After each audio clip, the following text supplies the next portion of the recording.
Quer dar um mergulho nas leituras? O Observador está a premiar quem lê além das manchetes. Temos um Kindle para oferecer por dia em observador.pt.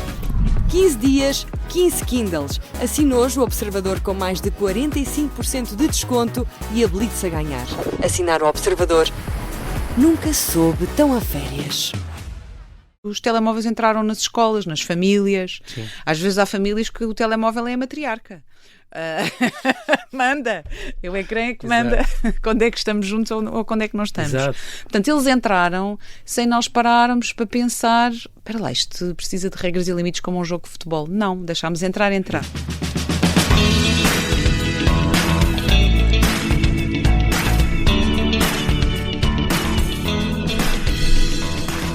Com que idade é que devo dar um smartphone ao meu filho? Com que idade é que eles podem entrar nas redes sociais?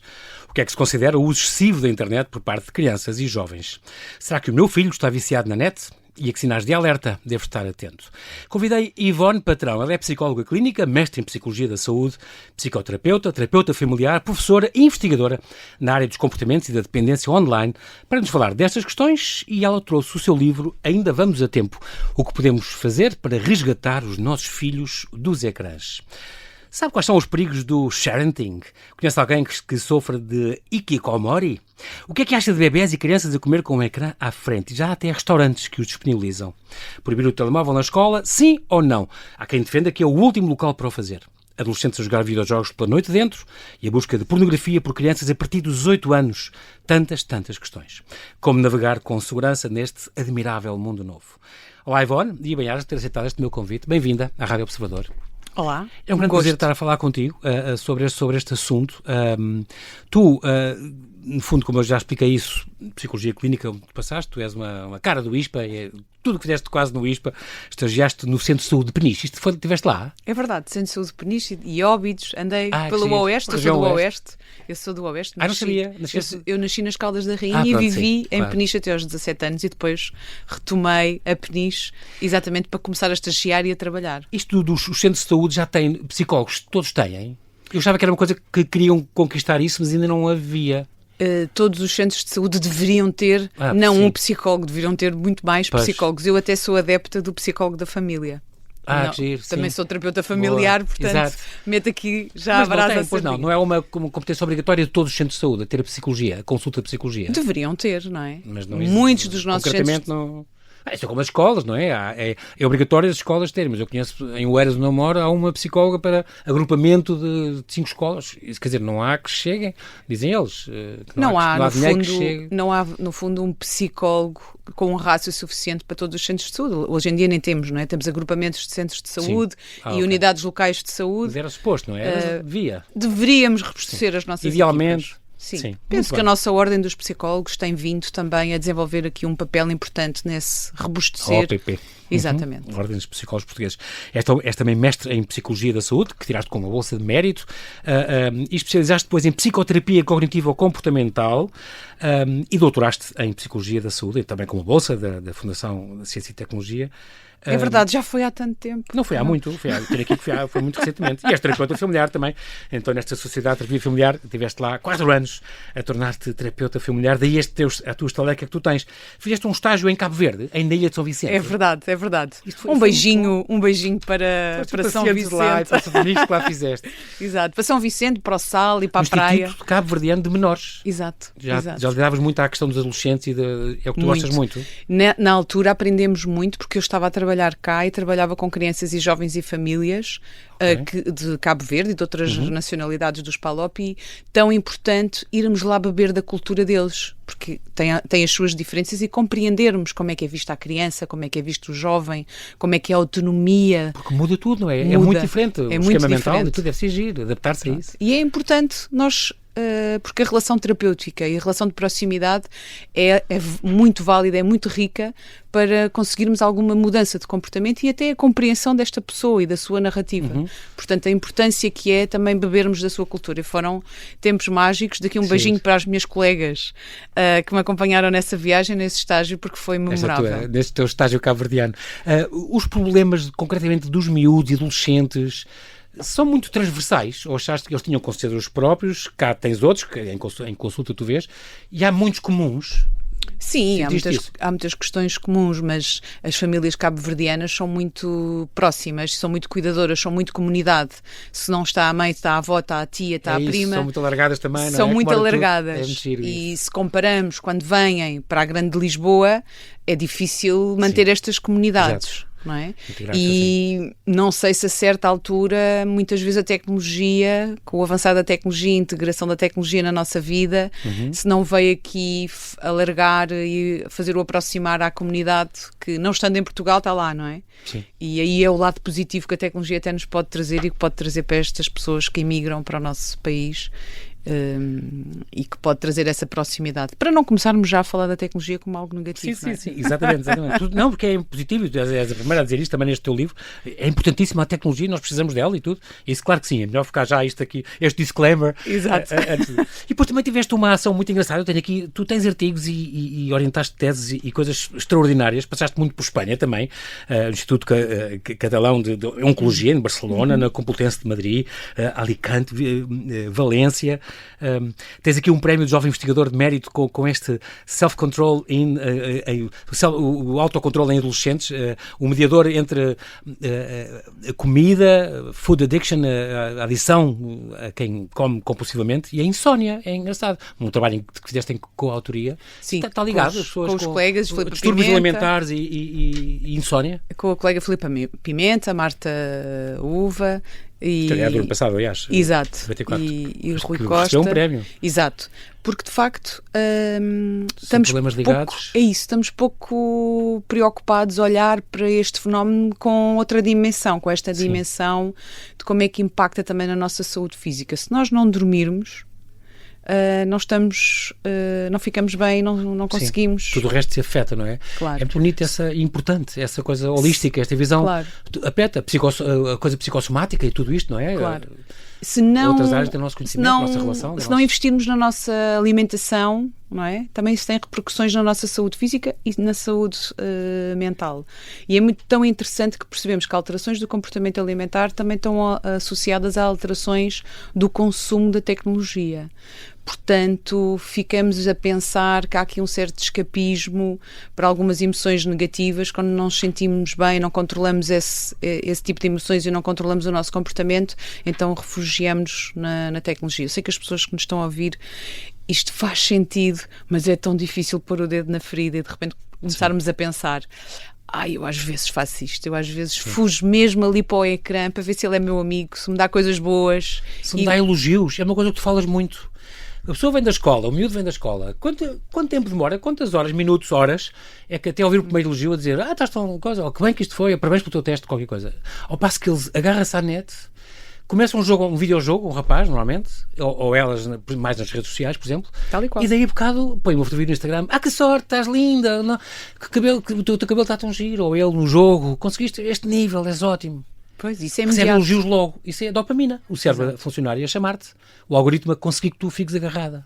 Tal e qual. E é muita dopamina produzida associada ao bem-estar, e nós, onde é que nós queremos estar? Onde nos sentimos bem. Para onde é que voltamos? Onde diz bem de nós. Exato. Onde temos os nossos amigos online a jogar connosco. Claro. Este tipo de coisas. Para onde é que voltamos? Onde nos sentimos bem, onde nos tratam claro bem. Que sim. Isso é natural, não é nenhum defeito. Não. É mesmo assim, é natural no humano, não é? E é uma forma de sobrevivência também na adolescência, porque na adolescência são muitas as questões que vêm ao de cima. Sim. O cérebro está a maturar, ainda há muitas coisas que ainda não sabemos. Exato, tenho que me conhecer, definir a minha identidade, o que eu gosto, tenho que gerir conflitos com os pais, com os colegas, tenho que pertencer a um grupo para sentir peer pressure. Esta pertença. Os meus limites, conhecer os meus limites, claro. Experimentar coisas. No meio disto tudo, se há uma ferramenta que diz que eu sou bom e que sou bonito, as questões da autoimagem também, tão importante, que estão a transformar-se. Portanto, se há um sítio que me acolhe e que diz que eu sou bom, que sou bonito, que sou válido e que me acolhe mesmo, valida, então é para onde eu vou. Claro.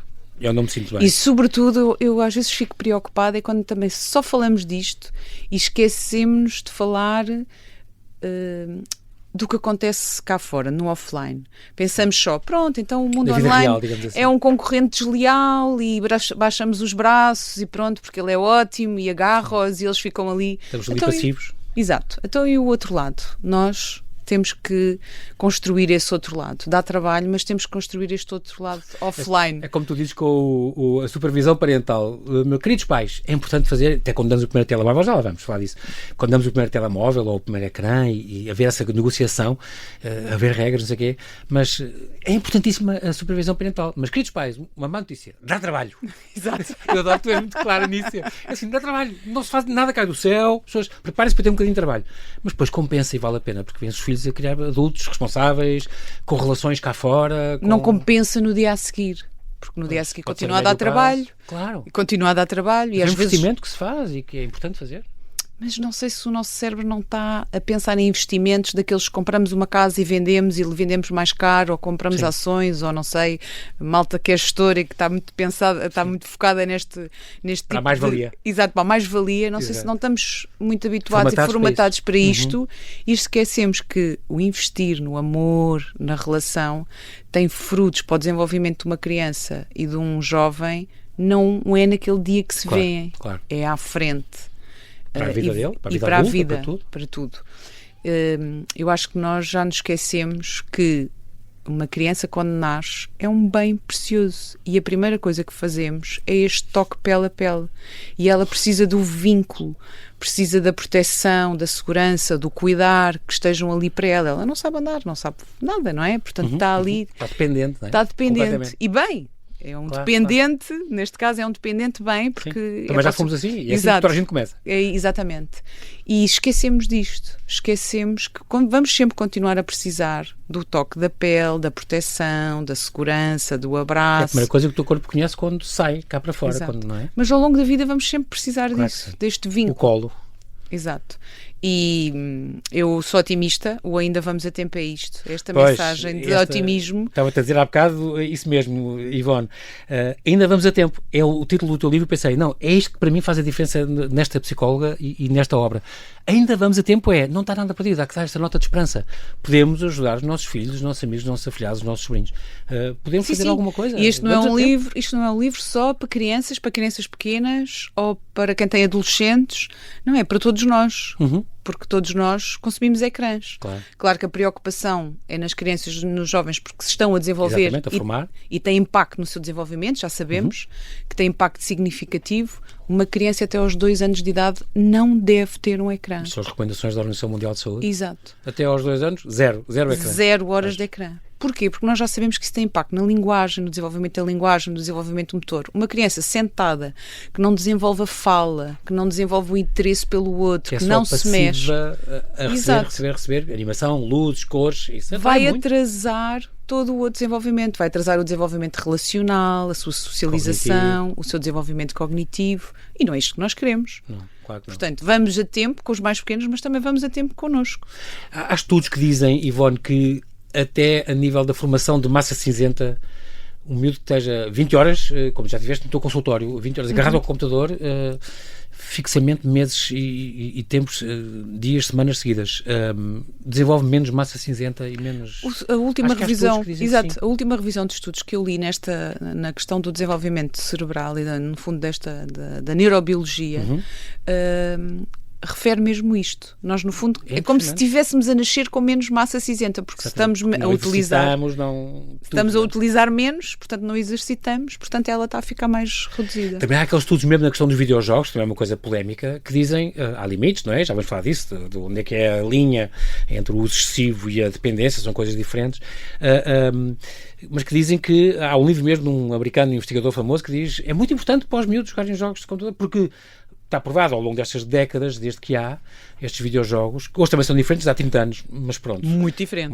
Muito mais rápidos e apelativos. Mas ele diz que desenvolve muitas coisas. Por exemplo, antigamente nós conseguimos seguir uma história Branca de Neve, do princípio ao fim. Hoje em dia estes miúdos conseguem seguir no mesmo jogo várias histórias paralelas e seguir o fio à meada e não sei o quê. Desenvolve-lhes o inglês, que é muito importante, é verdade, uma linguagem que vão usar toda a vida e que se tornou universal. A questão tem coisas de vantagens, a destreza manual. A resolução de conflito. Exatamente. Não é de conflitos, a resolução de problemas, porque de facto os jogos em equipa, tudo isso implica Tem comunicação. algumas vantagens, claro. Mas esta questão, por exemplo, da resolução de problemas, eles têm que ser rápidos para uma estratégia. Há jogos que têm muita estratégia e que têm que desenvolver não só a estratégia, mas também a sua capacidade de decisão, de tomar uma decisão rápida, está passado de nível. Exato. E isto, no fundo, é esta capacidade tão importante de resolução de problemas, não é? De haver aqui uma antecipação, um planeamento. Agiliza isso. Pronto, um planeamento.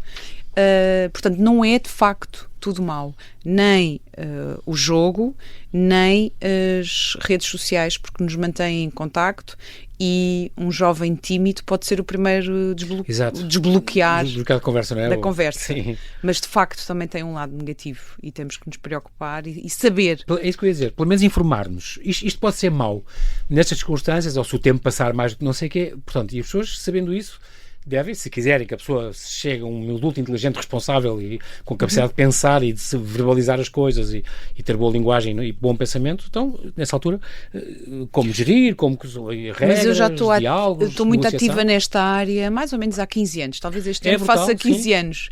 E sinto-me mesmo muito feliz e muito contente, enquanto psicóloga, de ver que as pessoas já estão num outro nível de sensibilização. Já não estamos num nível em que então, mas isto tem também aspectos negativos. Sim. Não, já não estamos nesse nível. Agora, a informação não chega para mudar comportamentos. Atenção. Não é por eu saber que há o cyberbullying, que existem as burlas românticas, que eu deixo de falar de os desafios, os terríveis desafios dos Exato. Não é por eu saber que eu deixo de fazer, porque há as questões das emoções, da emocionalidade, há as questões da vulnerabilidade psicológica. O que é que tem que acontecer para dares o passo? Quando acontece um filho teu? A questão é que se eu não me sinto bem, se eu não estou bem, se eu estou em vulnerabilidade psicológica, se um desconhecido fala comigo online, eu estou frágil. Portanto, eu posso aceitar que essa pessoa entre. Essa pessoa até pode correr tudo bem, não é? Mas pode correr tudo mal. Ou não, exato. Pronto. E em vulnerabilidade psicológica temos muito mais dificuldade em fazer este discernimento e em perceber que pode haver aqui um risco. Posso estar a falar com alguém que não é aquilo que diz, que me pode vir a fazer uma burla romântica mais à frente, utilizando vídeos, imagens que eu partilho. Eu se estou em vulnerabilidade, vou partilhar mais conteúdos mais íntimos, mais pessoais e vou-me sentir acolhido para aquela pessoa. Com tudo o perigo que isso tem, não é? Porque uma vez na net para sempre na net, etc. E os aproveitamentos que se fazem e que pode ser muito perigoso. Mas há que os pais, os avós, os tios, com sobrinhos, com filhos, com netos, há que pensar que isto acontece todos os dias. Isto não é um caso isolado, isto acontece todos os dias e numa escola com 800 alunos, 500 alunos, acontece todos os dias multiplicado por muitos. E que não é só aos filhos dos outros, essas coisas. Não. És importante investigadora neste NUPI, Núcleo de Utilização Problemática da Internet, e em 2013 começaste esta geração cordão, é desta altura, não é? É verdade. É extraordinário este projeto de comportamentos e dependências online de crianças, jovens e adultos portugueses. Já na altura, o cordão, e nessa altura ainda havia o cordão da internet, não é? Que nós ligávamos o fio. Exatamente, agora já exatamente. É wireless. Exato. Mas já na altura havia... um bocado o nível, pode-se medir o nível de dependência do online, falavam da gamificação ao serviço da promoção do uso saudável da tecnologia, escreveste este Geração Cordão, a geração que não desliga. Muito curioso. Está a decorrer este estudo até o ano que vem do Cyber Young Security. Isto está a decorrer. É verdade. Com o Centro Nacional de Cibersegurança, exatamente. Estamos preocupados com os perfis de segurança dos nossos jovens e queremos saber mais, fazer um diagnóstico de situação. A colaboração entre o ISPA e este Centro Nacional de Cibersegurança. Para percebermos quais são os perfis, o que é que explica perfis mais inseguros e o que é que explica perfis mais seguros. O que é que explica que eu não carrego num link, que eu não responda à mensagem mãe, fiquei sem telemóvel, transfere-me 2.000 euros. Exato. Estas burlas. O que é que explica que uns façam e entrem nestas burlas e outros não façam. Exatamente. E consigam... temos aqui algumas teorias, o estudo ainda está a decorrer, mas é tão interessante retomar ao Walter Mitchell, um psicólogo dos anos 70 que tinha a experiência do marshmallow, que acho que a maior parte das pessoas conhece. Ele dava um marshmallow a uma criança pequena e dizia, se esperares, se não comeres... Exato. E se esperares És 10 a tudo, 15 minutos, Os eu vídeos dou disso são de todos. morrer de rir, sim. Exato, dou todos. Alguns dão festinhas no marshmallow, não é? E tal, e aguentam-se. E de facto ele conclui uma coisa espetacular, que é aqueles que conseguiram esperar, e acompanhou estas crianças até adulto, aqueles que conseguiram esperar são aqueles mais bem-sucedidos, melhores na escola, Sim. O autocontrole, a autorregulação, a socialização melhor, portanto um Piada. projeto de vida melhor, e os outros que não conseguiram são dependentes. E de facto aqui nós temos que perceber quais são as variáveis, eu penso que aqui o autocontrole também vai contribuir, que influenciam para sermos mais ciberseguros ou mais ciberinseguros. Exatamente. Para ajudarmos os nossos jovens, não é? E percebermos, identificarmos perfis, porque antecipando nós conseguimos ajudá-los a tomar melhores decisões. Ivone Patrão, nós temos que fazer aqui um brevíssimo intervalo e já voltamos à conversa. Até já. Até já.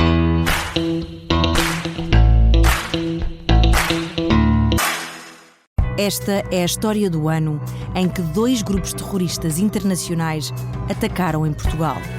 Quando vejo o indivíduo com a arma apontada em direção a mim, eu disse, vou morrer. Um comando paramilitar tomou de assalto uma embaixada em Lisboa e uma execução sumária no Algarve abalou o Médio Oriente. Dirigi-me para o átrio do hotel onde vi o homem ali morto. 1983, Portugal à queima-roupa. É uma série para ouvir em 6 episódios que faz parte dos Podcast Plus do Observador. É narrada por mim, Vitória Guerra, com banda sonora original dos Linda Martini. Estreia a 22 de julho. Os Podcast Plus do Observador têm o apoio da Kia.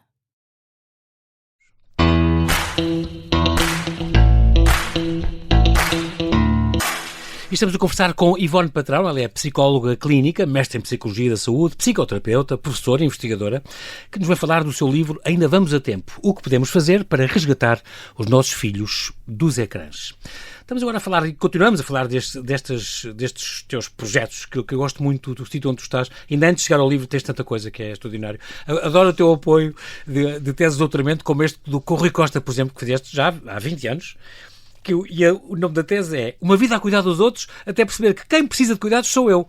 Stress e burnout em profissionais de saúde. Eu achei muito tipo, tu acompanhaste isto muito, enfermeiros, tens este trabalho que tu também fizeste com o cancro da mama, também acompanhaste há uma série de anos também, Amor Dentro do Meu Peito, Viver com o Cancro da Mama, a Mulher e a Família. És coautora deste livro, uma edição Planeta, também já tem uns 13 anos. Outra tese que tu apoiaste da Cátia Gregório, da tua escola também, do ISPA, que diz, e eu que sempre gostei daquilo que faço, burnout e estratégias de coping em profissionais de saúde mental. Incrível. Homens vítimas de violência doméstica, outra que fizeste com a Ana Mafalda Valério, apoiaste-a. E este, da Giovana Pires, também mais recente, de há 2 anos, o tema é a relação entre o bem-estar, dependência do smartphone, empatia e autocontrole em jovens, com restrição de uso do telemóvel numa escola. Engraçado. Esse é atual. É muito atual, sim, tem 2 anos. Aliás, e é um assunto que está também apresentámos resultados semana passada. Não é de há 2 anos, é mesmo deste ano. Então pronto, ok. É mesmo, aqui 2023. É mesmo atual. E não querendo revelar resultados, mas as pessoas ao ouvirem isso ficam já a pensar. Então o que é que se estará a passar? E é tão interessante perceber que avaliámos pais, professores e alunos, e levantando aqui um bocadinho o véu, eles tiveram uma medida de restrição numa escola em Torres Vedras, Escola São Gonçalo, portanto aqui um agradecimento também para eles, pioneiros a tentar perceber o que é que se passa. Muito importante, se vamos aplicar uma medida, também avaliarmos o impacto dessa medida. Claro que sim. E concluímos, uma das conclusões muito interessante é que, no fundo, os jovens, os pais e os professores estão a ver vantagens. Não é assim.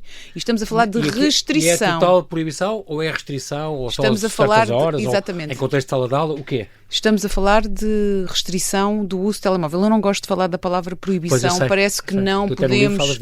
Parece que não podemos usar o dispositivo. Podemos e devemos. Assim como não jogamos à bola dentro de uma sala de aula e sabemos as regras. Exatamente. É isto que nós temos que fazer com o telemóvel nas escolas. É isto que tu dizes, e não só isso. O primeiro telemóvel que damos a uma criança, ou assim, nunca antes dos 10 anos, há pessoas que defendem estas coisas, mas tu dizes, há regras, e temos que não dar-se esta negociação. Isto é muito importante. Porque também, como tu dizes, e aqui também comparas muitas vezes, é como ensinar a atravessar a estrada. Prevenção rodoviária, não é? Claro. Não mandamos os miúdos ao meio da estrada, olha, atravessem, tenta chegar lá. Nem dizemos só uma vez. Exato. Até Nem dizemos só uma vez uma criança de 2 anos, ou 3 ou 4, olha, à piscina, vais para aqui e ficas aqui, mas tens para ir, não podes ir sozinho, quer dizer, nós não fazemos isso. Pois. Treinamos, estamos ao lado. Vigiamos as primeiras vezes. Exato. Portanto, e é este o caminho. E temos que os ajudar a autorregularem-se, eles próprios sentirem que têm o telemóvel, mas naquele momento não é adequado usar. Sim. E há outro que é adequado usar. É este caminho que nós vamos fazer. Claro que agora o que aconteceu foi que os telemóveis entraram nas escolas, nas famílias. Sim. Às vezes há famílias que o telemóvel é a matriarca. Manda, o ecrã é que manda quando é que estamos juntos ou quando é que não estamos. Exato. Portanto, eles entraram sem nós pararmos para pensar, espera lá, isto precisa de regras e limites como um jogo de futebol. Não, deixámos entrar. Exato. E agora temos esta polémica com a palavra proibição, que eu não gosto tanto, com restrição, mas é um treino. Eu deixava este apelo às pessoas, reflitam sobre isto. É um treino que nós temos que fazer todos. Os adultos de hoje em dia, pais, não viveram com a tecnologia na infância e na adolescência. Portanto, estão em tecnopaixão, eu costumo dizer, estão em tecnopaixão como os próprios filhos. E nós, quando estamos apaixonados, estamos deslumbrados, só queremos estar com aquela pessoa. Os filhos já nascem nativos digitais, não é? Exato. Completamente não. Portanto, agora, continuem a paixão. Os meus filhos pequeninos com 6, 7 anos já diziam, pai, deixa a gente fazer, que o pai é mais mau que nós a digitar isso. Eu assim, eu não estou a acreditar que estou a ouvir isto. Coisas, o pai vai procurar aqui na internet, que novidade, há 20 anos, e eles dizem, pai, deixa a gente fazer que é mais rápido. Eu disse, olha, está bem, olha. Tá bem, pronto. Mas nós podemos continuar em tecnopaixão, em tecnorrelação, não é essa a questão, não é deixarmos de ter os ecrãs, mas há mais vida para além do ecrã. Exatamente. Pronto. Mas E depois essa temos que apostar, continuar a apostar. Vou só fazer aqui um intervalo para falar destes 5 livros para crianças que tu tens também, teus, não é? Com a Filipa Pimenta. Esta coleção, muito engraçada, esta coleção, uma boa ideia para livros para as férias. São 5 livros, cada um focado em desenvolver diferentes competências e capacidades. Muito giro. O Grande Salto do Ouriço Bernardo, que fala de autoestima e autoimagem, aceitação das diferenças. O Urso Tobias queria ver a lua de perto, sobre a autoeficácia. A Estrelinha que muda de cor, uma coisa sobre a regulação emocional, da socialização. O Pássaro Nimas dá asas à diversão e a Almofada Mágica do Coelho Tomás, que fala, claro, da boa higiene do sono, como o nome indica. É uma coleção muito engraçada, é uma boa ideia. Sim. Vais ter mais? Digam que sim. Sim, eu e a Filipa gostamos muito de histórias bem infantis. São giros, e já agora aprende só uma coisa. E claro, e temos filhos que gostam de ouvir, e agora já um bocadinho mais velhos também gostam de contar histórias. Aliás, o meu filho mais novo é um contador de histórias até no próprio colégio. E então o teu mais novinho? Quase 8. Quase 8. Quase 8, é ótimo. Sim, porque já não se pode dizer 7, tem que se dizer quase 8. Olha que os meus com 9 anos já diziam, pai, nós somos pré-adolescentes, só para avisar. Exato. Assim, ai, meu Deus. Exato. Okay. Portanto, e é tão importante este lado da história, até para os cativar do ecrã. Mas atenção, não é contar histórias ao fim do dia com o ecrã. A higiene do sono é mesmo muito importante. E nos dados que tenho de investigação diz que, por exemplo, 90% dos jovens adormece com o ecrã e usa o ecrã durante a noite. E vamos lá parar para pensar. Jogos, ou vai às redes, ou vai... Sim. Vamos lá parar para pensar.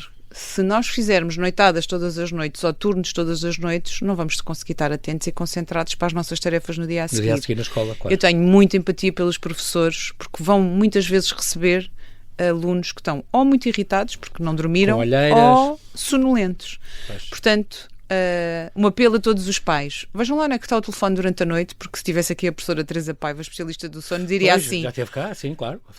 Se vamos antes de dormir, na última hora, antes, nem pensar... Mas se vamos dormir, porque é que também não deitamos a tecnologia? Ponho uma tecnologia a dormir, porque a dormir nós não conseguimos fazer nada, estamos a dormir. E é tão importante a higiene do sono. Uma coisa que era a tecnologia, dar férias à tecnologia também. Tu dizias exato. Isso. Eu fiz isso com os filhos em pequenos. À quinta-feira não há tecnologias. Portanto, jogavam jogos de tabuleiro, não sei o quê, e houve uma altura só em que eles pediram, pai, pode ser sexta-feira esta semana.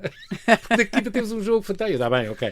Mas tínhamos essa coisa do dia sem tecnologia e cumpríamos, era bem feito. É tão bom haver conversas sobre isso todos os dias, todas as semanas em família, porque a tecnologia está em todo o lado. Não vale a pena pensarmos que é só uma conversa e já está. Mas também não são precisas sem regras, como já me aconteceu trazerem para a consulta um PowerPoint. Estipulámos 100 regras. Vou levar uma semana a ler para tentar orientar-vos. E resumimos Keep it em simple. 5. Sim. Resumimos em 5, foi ótimo, foi uma família muito mais feliz e os adolescentes agradeceram. Porque Ainda às vamos vezes... a tempo.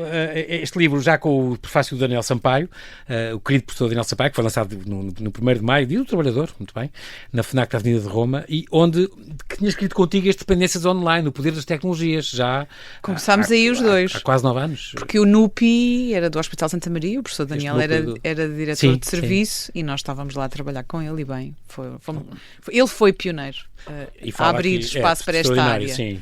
E fala, de facto, neste prefácio de um excelente contributo que este livro é para o uso saudável da tecnologia.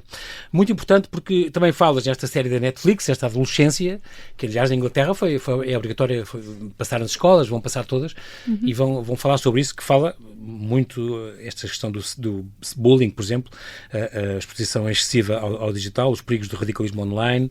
Um grande impacto também esta série, e que também aconselhas a toda a gente a ver. Aconselho, a série está, no fundo, é aconselhável a partir dos 13 anos. Eu posso partilhar que vi a série primeiro e depois a vi em conjunto com a minha filha, discutimos em família. Que tem idade para isso, a mais velha, que tem quase 14. 13 anos, acho que é a idade, por exemplo, do WhatsApp, do Facebook, há idades que mínimas, não é? Tem 13 anos. Sim, é consensual. Também, mas os miúdos depois conseguem aldrabar a idade. Mas, exato, isso é que pronto. Mas atenção que há 13 anos e 14 Pois é, isso tu dizes também, é engraçado. Isto não há receitas. Há miúdos que, mesmo na autorregulação, isso tudo, há miúdos que mais cedo são mais maduros, há outros que... É verdade que a autorregulação total é aos 25 anos, ou isso também muda muito? É o que os estudos nos dizem. Indicam, no fundo, o cérebro está a informação, o córtex frontal. O córtex pré-frontal desenvolve-se ao longo do tempo, vai amadurecendo, que é a parte responsável por tomarmos decisões, e as decisões melhores, não é? É o que nós queremos. E depois temos do outro lado, ao lado a amígdala, que acaba por tomar decisões na adolescência, mas ela no fundo está associada às emoções, portanto acabamos por tomar decisões por mais impulso e mais baseadas nas emoções do que propriamente maduras. Exato. Pronto. E, de facto, mesmo que um pré-adolescente ou um adolescente com 13 anos tenha acesso às redes sociais, e pensarmos que sim, isso não quer dizer que vá para lá sozinho e que esteja sempre sozinho. Atenção ao juízo de valor. O que nós queremos é juízo crítico, é que eles tragam o que publicam, partilhem. Não queremos, porque se vamos pelo juízo de valor, eles afastam-se. Se vamos pelo juízo crítico, então o que é que tu achas? O que é que este post, o que é que tu achas disto? O que é que tu achas desta comunicação aqui? Então se vamos às comunidades da política, do futebol, às comunidades que seguem os cantores, os artistas, nós vemos muito discurso de ódio. Sim. Não é nada adequado para o desenvolvimento, valida muito o discurso, eles adotam esse discurso depois no dia-a-dia, mas atenção, podemos utilizar esse discurso a nosso favor, enquanto pais, enquanto educadores. Podemos pôr em cima da mesa o que é que tu sentias se alguém falasse contigo desta forma.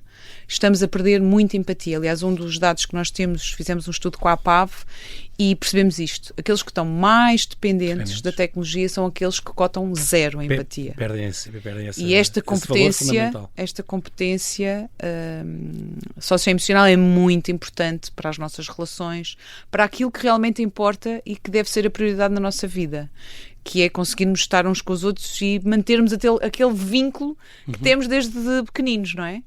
E se perdermos isto, enfim, acho que os japoneses passaram a estar muito preocupados com os ikikomoris, que são aqueles que de facto perderam a relação, perderam o vínculo, deixaram de dar importância a isto tudo, e os ikikomoris têm de facto muita psicopatologia associada, a depressão, a ansiedade, porque são pessoas que se isolaram completamente e só vivem com a tecnologia, e não é isso que nós queremos, não é? Kikomori vem do japonês estar recluso, estar isolado em casa. Foi identificado no Japão nos anos 70 e é um estudo que vocês fizeram já no ano passado, no verão do ano passado. Pessoas estão em isolamento extremo, 6 meses ou mais, jovens adultos, não estamos a falar de crianças sequer, adolescentes, no mercado de trabalho, isolados em casa. Vocês fizeram um levantamento, uma investigação do ISPA, que 1,2% dos pacientes em Portugal com o grau máximo. Isto é incrível. Muito potenciado também foi pela pandemia, mas que depois leva a estas comorbilidades, das depressões, a ansiedade social, este género de coisas, não é? É muito perigoso este isolamento absoluto, e há estes sinais de facto de alerta. Estes sinais, quando falamos de mais do que o uso excessivo, a dependência, Ivone, o que é que os pais devem estar, o quê? Absentismo escolar? Deixam de ir às aulas ou fingem que vão? Bom, isso já estamos no fim da linha, não é? Sim. Quando aí já teve Já não querem almoçar ou jantar com a família? Isso já tiveram que existir sinais antes. Tu tiveste doentes que estavam 20 horas do dia no seu quarto a jogar jogos, não levantavam o rabo da cadeira. Eu e outros Nem para as colegas, necessidades. exatamente, outros colegas já tivemos situações dessas extremas, poucas, felizmente, mas destas situações extremas. Mas isto já deu sinais, estas situações já deram sinais. Chegaram a esse extremo, porque ninguém foi, o quê? Ninguém esteve atento aos sinais de alerta antes? Os sinais de alerta são irmos validando que não faz mal estar com a tecnologia, irmos validando a palavra sempre o sim, e nunca existir o não, Sim. porque o não é importante. A frustração, o aborrecimento é importante no desenvolvimento de uma criança e de um jovem. Claro, lidar com isso, exatamente. Pronto. É importante. E estamos todos, enquanto pais, muitas vezes com medo de falhar. Porque se vamos dizer um não, então vamos ter que lidar com a frustração, com a birra, Exato. com o contra-argumento, e temos medo de... Não estamos para isso. Não sei se é só não estarmos para isso. Temos medo, de facto, da nossa posição não ser a certa, não ser a segura, não ser aquela que está a fazer bem. Falta o quê? Autoridade? Eu não gosto da palavra autoridade, mas é da definição Mas os das... pais têm que ter um bocadinho essa competência, Tem que ter, mas é a definição das regras do jogo. Sim. Para depois todos conseguirmos jogar. No sentido Exato. Quando é Porque preciso dizer não, é não. Exato, Não. é como um jogo de futebol. O árbitro também diz Há que regras, acabou o jogo. exatamente. Não posso Exato. marcar golo para a linha central, tem que ser na baliza. Exato. Mas o árbitro, uma coisa tão simples, o árbitro também diz quando é que acaba o jogo. Acabou. Exato. Só mais meia hora. Não. Pronto. Portanto, parece tão óbvio e às vezes eu sinto os pais assustados, mas os pais também fazem coisas muito bem feitas. É manter, porque experimenta-se uma vez, parece que não resultou, a segunda parece que não resultou, mas faço daqui um apelo, é manter. Às vezes o não desistam. Às vezes o não é a melhor coisa a dizer e vai haver sempre espaço também para dizerem sim ao ecrã. Tu tens muitos pacientes que te chegam, não são eles, são os pais que vêm ter contigo. Ajude-nos, que o nosso filho já está Sim. com alterações do sono, alterações alimentares, perturbações, não sei o quê, e não conseguimos arrancá-lo dos ecrãs. Como fazer? E vêm, porque os próprios miúdos por eles não vêm, não é? O primeiro pedido de ajuda geralmente é sempre dos pais. E é tão interessante depois, na conversa com os jovens, o primeiro impacto é sempre, olha, então, lá vem esta, estão agora aqui Exato. tirar uma tecnologia, Exato. nem pensar. Pronto, e a conversa não, é moderada, a tecnologia vai continuar na tua vida, não te preocupes, vamos tentar fazer regras, gerir da melhor isso. forma. Vamos aqui enquadrá-la e gerir da melhor forma. E aí já os consigo conquistar para a relação e para fazermos algo de diferente. A tecnologia não é o colo, a babysitter, é um recurso. Isto é muito importante. Tu falaste disso, tu próprio jogas online com os teus filhos também? Sim, mas faz parte? tenho muito menos competência que eles. Sim, é normal. A supervisão dos pais, tu dizes, é muito importante quanto ao número de horas, mas não só, quanto aos conteúdos visualizados também. Portanto, e sobretudo quando se dá esta questão dos telemóveis, que tu dizes que deve-se dar a partir de que idade é que os pais não podem resistir e têm que dar mesmo. Os filhos exigem, desde pequeninos, cada vez mais pequeninos. Outro dia a Ruta Gura falava-me disso da pornografia infantil. Aos 8 anos começam a ver. Claro. É impressionante. Aliás, a Nova Nos Zelândia... recreios das escolas. O governo da Nova Zelândia tem um departamento que lançou uma campanha muito interessante. Vejam, o Keep It Real Online, que tem vídeos muito curtinhos a exemplificar exatamente todos os riscos que podemos correr online. Um deles é a pornografia e o alerta para isto, porque de facto o nosso filho pode estar sentado no sofá, estamos num almoço de família e o ecrã está ao contrário e nós pensamos, há pais que ainda têm esta criança, não, está a estudar porque a tecnologia é muito boa e ele está ali a ver a plataforma Está a estudar e não é. Desenganem-se. Este discurso de ódio das redes, que fizeste este estudo que vocês fizeram com o APAV também, 51% dos inquiridos referiu já ter ficado incomodado com alguma coisa que lhe disseram online e 39% disse que não falou com ninguém sobre o assunto. O que, dizes tu, isso é muito mau. Isto é gravíssimo. Deviam ter falado com os pais. Então nós estamos a normalizar no nosso mundo interno, que se nos falam de determinada maneira que é negativa, que é abusiva, e então passar e não, deixamos não passar. Não, isto não pode ser. É mais um tema para pôr em cima da mesa do jantar e para perguntar, então, alguém online, como é que te estão a tratar? Como é que tu estás a responder? É porque podemos ter lá em casa o contrário, alguém que não... Este filho que também não responde de forma muito adequada. Eu até costumo dizer, eu adoraria resgatar as avós que nos estão a ouvir, porque as avós são aquelas que nos diziam, tenho que dizer obrigada, tenho que pedir com licença, tenho que saber respeitar a fila. Eu acho que as avós eram ótimas para desenvolver a neta-etiqueta. Veja lá como é que está a responder. Se lhe respondessem assim, gostava, então se não gostava, não responda. Pronto. Eu às vezes na brincadeira... Tem um papel importante.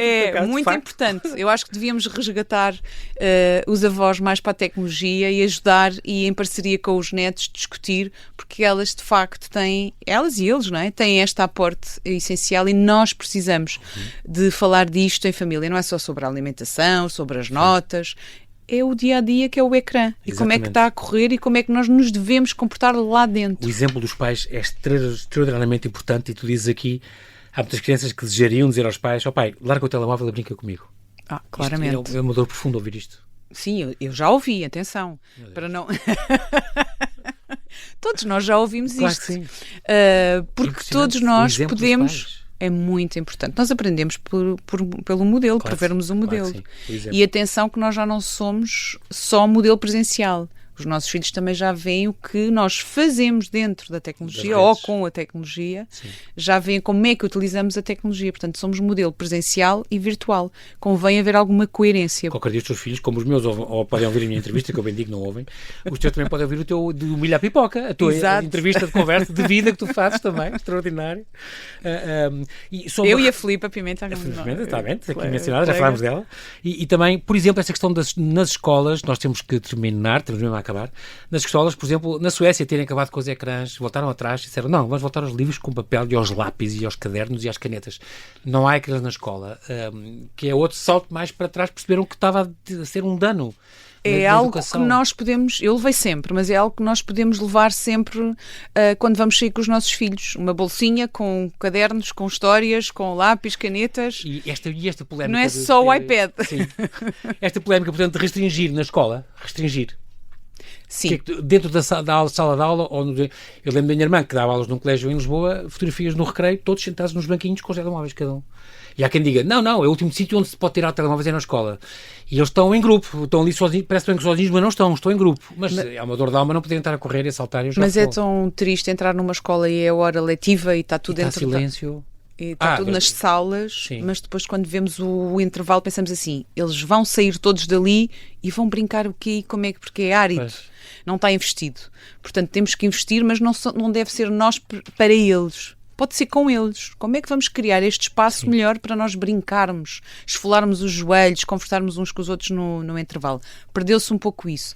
Mas, por outro lado, para mim também é muito triste entrar numa escola e ver isso, exatamente, tudo sentado, olhar para o ecrã, isso é fubbing. Porque, no fundo, eles estão a conversar uns com os outros, ao lado uns dos outros, mas não estão a manter contacto ocular. E, de facto, não estão a desenvolver a comunicação não verbal nem a interpretá-la. A necessidade do contato presencial, eu queria acabar com esta, o nosso tempo voou, mas queria acabar um bocadinho com esta tua mensagem. O nosso cérebro, se gosto mais de estar online do que offline, estou a prejudicar o meu desenvolvimento. Porque o nosso cérebro precisa do toque, do cheiro, da presença, do abraço, do beijo. Isto equivale à saúde física, emocional e social. Ivone, sim, que o touch não seja só o touch do telemóvel. Sim, seja em pele. Pronto. E eu achei engraçado, no outro dia lia que nós fazíamos em média 2 km de scroll com o dedo. Incrível. Pronto. Não fazia ideia. Daqui a bocadinho. Depois. Vamos ao Porto.